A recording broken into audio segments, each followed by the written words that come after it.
Hey, welcome, all my right thinkers. Thanks for tuning in to check out your boy P Farm Thinking Right out here in my lab in the wee hours of the night in the book, give you some more information about the serpent power. That's right. Rightisms, 25 rules to live by. Storytelling, story with a message. There's a message in my stories for life. I give life lessons. You tune in to receive them. I appreciate you. We got a good thing going. Let's do what we do. Right thinking mission, and that's what I'm on, is to enlighten, inspire, educate, and motivate you, the individual, to a higher spiritual level of enlightenment. Right thinker's way of life through mental and spiritual discipline practice daily will help and guide you to obtain your goal of reaching spiritual enlightenment, aka know thyself. My mission is that all right thinkers know thyself. If you're a right thinker, your goal is to, know thyself. You see where we're going with this? So let's get that together. So I asked the question, do you know you? Oh, you well when I'm through. Pay attention. I got you. It's rhetorical, but if you don't have the answer for yourself, tune in. I got you. A person who knows not and knows not that they know not is foolish. Disregard them. A person who knows not and knows that they know not is simple, but you can teach them. That's why I do what I do for you. I appreciate you too. Stay tuned. I got more for you. A person who knows not and believe and think that they know is dangerous. Avoid them. I do. A person who knows and knows not that they know is spiritually asleep. I can awaken them. I'm the spiritual alarm clock here to wake you up with knowledge of self. That's what I do for you. Appreciate you too. I got you. A person who knows and knows that they know is wise. Follow them. All these persons reside in you. Right thinkers, know thyself and to my be true. We're going to talk about ancient history of the serpent power continuation. I just gave you all the breakdown, the ins and outs about that little quick lesson. So now I'm going to pick up. I had to stop and take care of some business. So now this is like part 2. But this is a good breakdown of what I just broke down for you in the last lesson. So if you've been paying attention, if you're going wrong, it makes sense to you. If you're just hopping in and out, what the hell is that? So that's your issue. Moving on. The ancient history, and we have one, of the serpent power began with the ancient Egyptians. Again, pay attention. You might learn something. And we have the evidence for this that comes from the ancient Egyptian Sphinx, which has now been dated back to over 10,500 BCE or older. Next, we got the iconograph of the Indus Valley reliefs depict the practice of the serpent power technology. Next, it appears where? In China, okay? And the rest of the world, especially in India. Watch this. It reference to the Bible that contains, I gave the numbers, sacred numbers, okay? The Bible contained some vague reference of what? 7 demons that were cast out of Mary Magdalene. Don't have a clue what that is, okay? But I got to understand a Jacob's ladder, okay? He's seen the angels coming up and going down. That represents the spine and the backbone, okay? But I got that concept. And it was what? They talk about the 7 seals. I just gave you a lesson of what? The 7 souls of Ra, okay? Yeah, so 7 is one of the numbers, yeah. The Kemetic file, yeah. But 7 is a sacred number, so to speak. But it has mystical concepts. And 7 days a week. 7. I gave you a number about that before. But okay, there are to be open 7 seals, and I'm giving you the concept of what? The tree of life, which is right here. The book I'm teaching from right here. I just took a break from it to answer some questions about the serpent power, but yeah, it's the tree of life. Okay, that's what I'm teaching from. But right now I'm stepping out and giving you something about the serpent power from the book Serpent Power. All right. Answering the question, now I'm down this rabbit hole. I got to get out of here. Let me wrap this up for you. But the ancient Egyptians and the Greenfield papyrus and the Egyptian book of Coming Forth by Day of Kenna, which are both treaties of the Assyrian resurrection religion of ancient Egypt, contain important teachings in reference to what is today known as Kundalini Yoga out of India. They took it in a whole nother level. Okay, we had it as a concept in there, but they took it and ran with it. Okay, made something. And it says right here, we explored both of these in the book, my first book, Egyptian Yoga. That's why I understand all that. And the Philosophy of Enlightenment. Love that book. And here we will now discuss some more what they call advanced theories related to what we call serpent power. And the first level of serpent power yoga is meditation. The Eastern philosophy and concepts of religion look different than the Western. Why? Because they have a philosophy, not so much a belief system and all that nonsense. They know it's mythological stories, allegorical stories, but it's a lesson. They learn the lesson, they live by the lesson, and they benefit. Trust me. Western civilization, not so much. There isn't, okay, moving on from there. The first step is meditation. I've been a practicing yogi over 10 years, so I know the importance of meditation and being in contact with your higher self. They're going to tell you right now. Let me break it down for you. The subject of life, force, energy is a concept and the sublimation of what sexual energy into your spiritual energy existed many thousands of years ago, where in Egypt, prior to its development in modern India under the name Kundalini Yoga. Okay. It later appears in many parts of the world, but it did not find extensive documentation until when? What? Until the sages of India composed a voluminous scriptures in relation to Kundalini Yoga. He broke it down step by step from the bottom to the top. That's the concept that they have about serpent power. We know that as serpent. You see me do this all the time. They call it Ida and Pingala in India. We know it as Aset and Nefet. Okay, the twin serpents. All right, here we go. Nepti, the twins. All right, here we go. But from the Kundalini concept, watch this. Later, it appears in many parts of the world. But, okay, my man, we just did that. Now, as an Indian chakra system, we all know about that. In the Egyptian 7 powers, or the 7 souls, 7 bars of Ra, which is souls, are related to the 7 energy centers in the subtle body. Well, where they at? We don't see them. Subtle meaning we know they're there, but you can't see it. Okay? But they are not visible to what? The ordinary naked eye.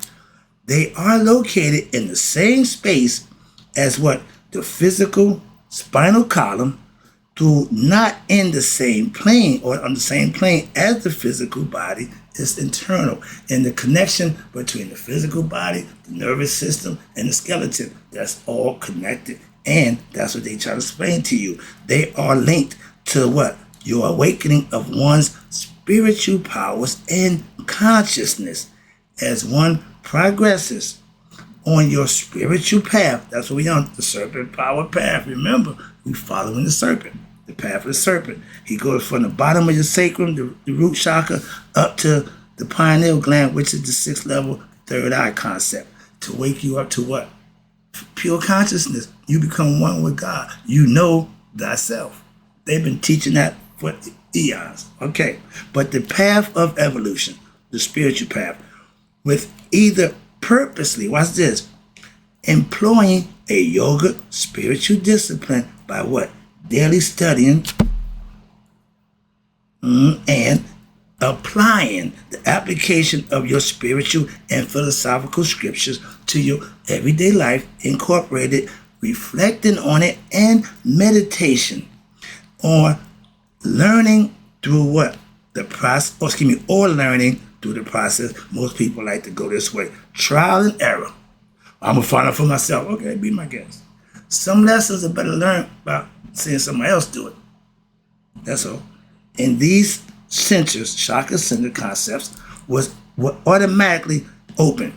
When you're living right, when you're doing the right thing, they will automatically, Kundalini Serpent starts to rise. Something's happening. People say, man, what's going on? Yeah, that's the serpent. You done woke him up with what? Righteous and virtuous living. I call it doing the right thing. And when you do that, something magical happens automatically. How about that?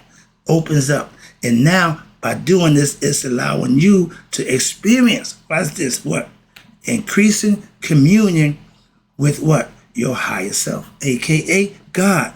If you telling me you commune with God because you pray, go to church. If you ain't implementing meditation in your routine, how are you communicating with God? I'm just saying.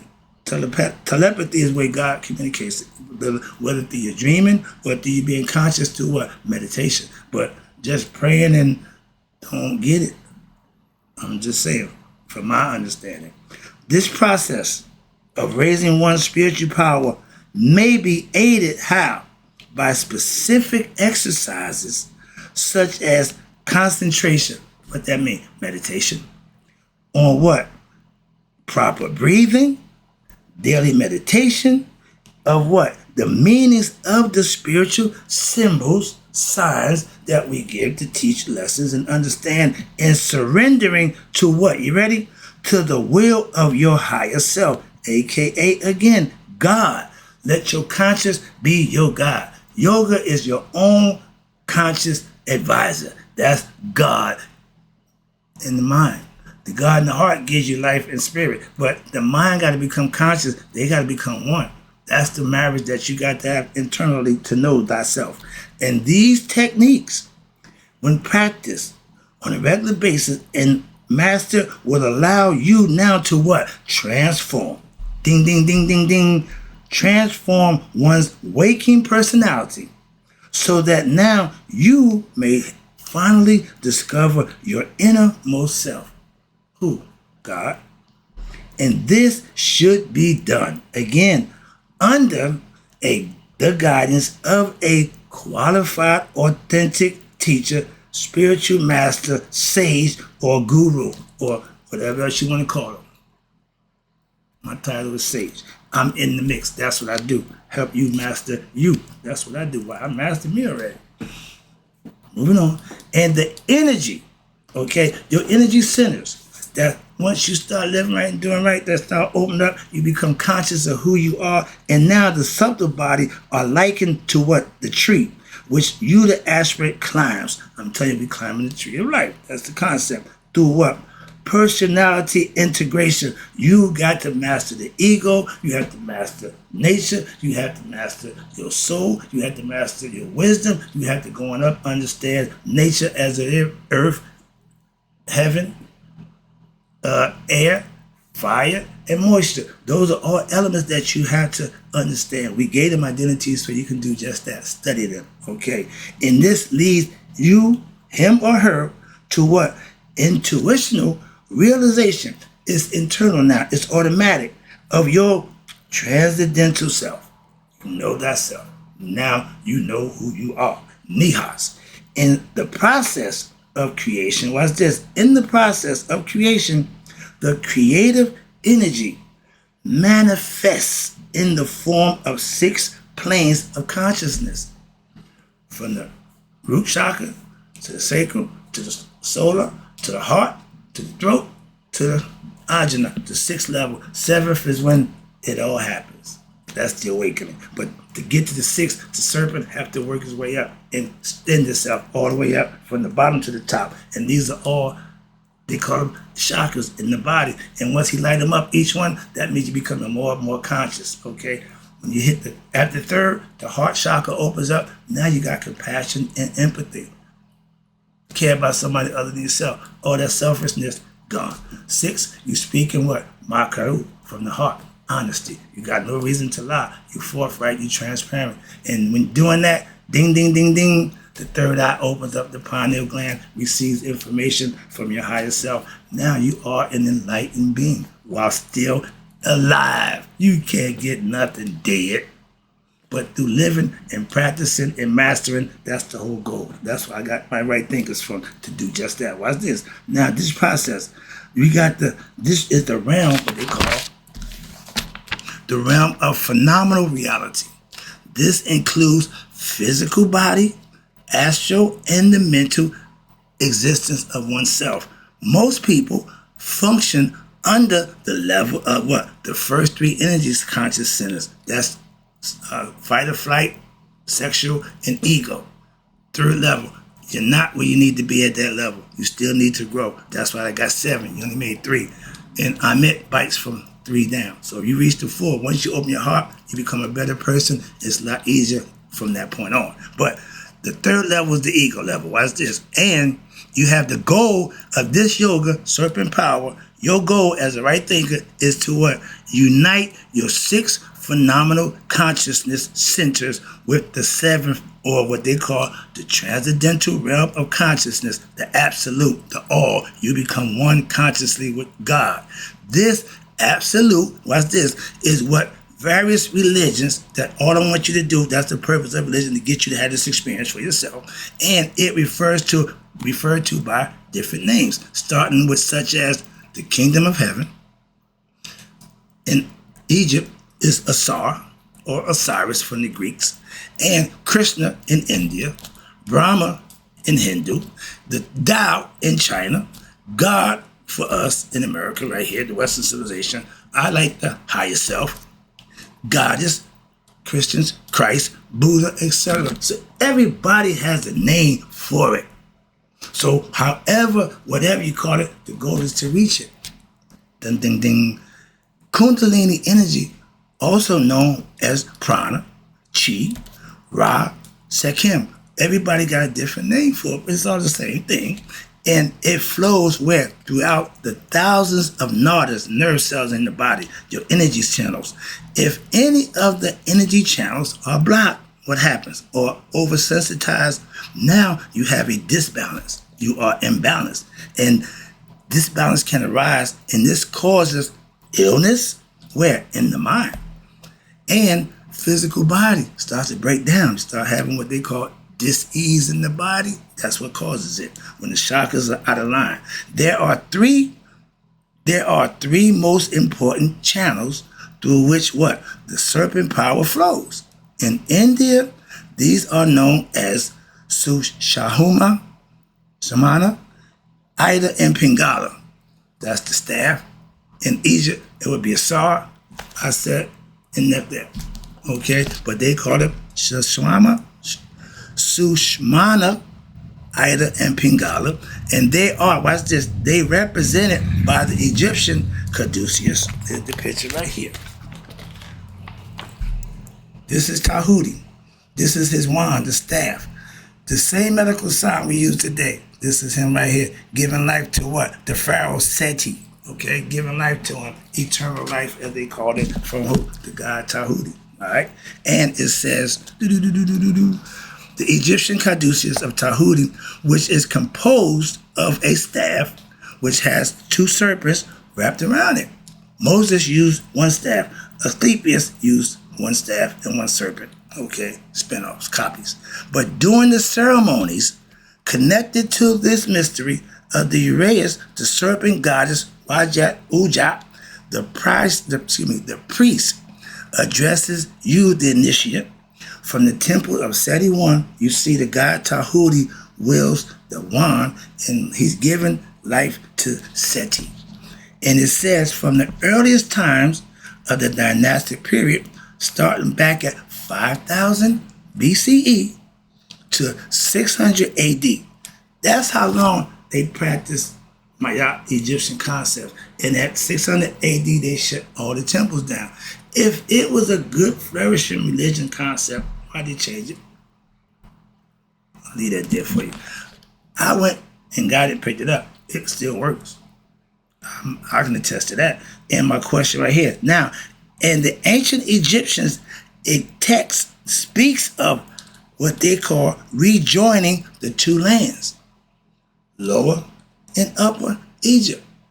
You are Egypt, what's this? It's all symbolic and metaphorical, just like in the Bible. That's all about you. Did you know that? And watch this.